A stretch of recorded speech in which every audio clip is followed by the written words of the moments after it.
My name is Fern Helfand, and I moved to the Okanagan in 1998 to teach at UBCO, which was then Okanagan University College. And I came to teach photography, and I was the first person hired to teach what we called back then new media. And before that, I was living in London, Ontario, and I taught at Western. And I'm actually from Toronto.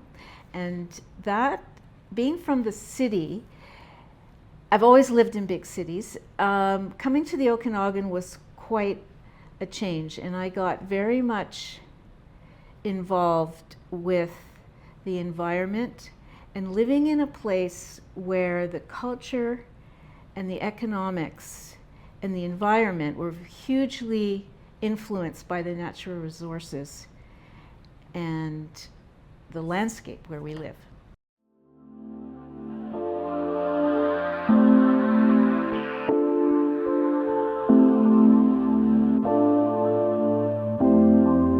I lived on the west side, and the lumber mill there was very accessible to me because my partner was working there at the time. At the same time, there was an explosion of real estate development going on. So we're talking around the year 2000.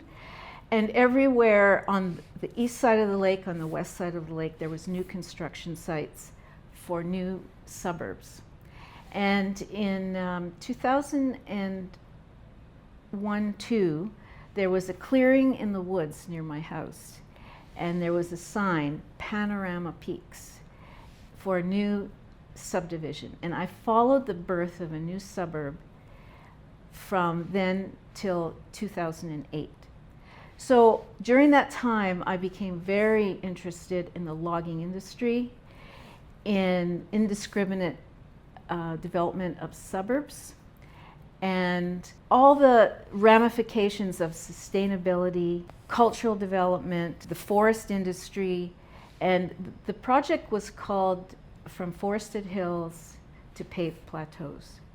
So my interest in what's happening to the environment in the Okanagan has been part of my art practice for over 25 years.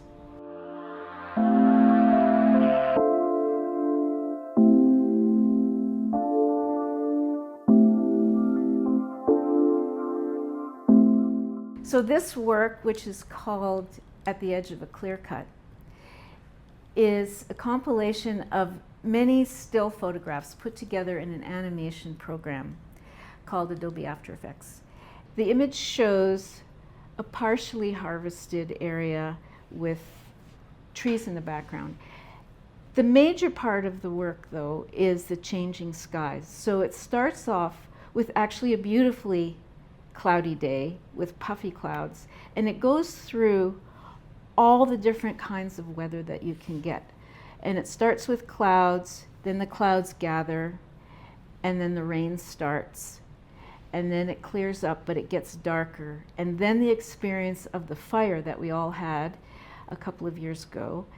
And then the sun rises. After the fire, it gets dark, but then the sun comes up and it rises.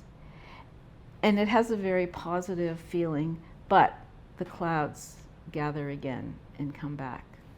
So I'm not only thinking actually about this environment, but I'm thinking about all the issues that are happening in the world right now. I think that this exhibition in particular really hit a sweet spot with what a lot of contemporary Okanagan artists are thinking about and working with.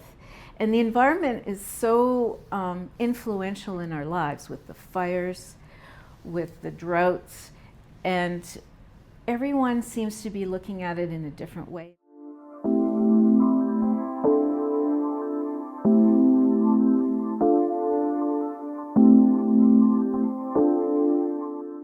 It's fantastic that there's a local organization that can bring together local artists in a venue that's visible and accessible to people in the community.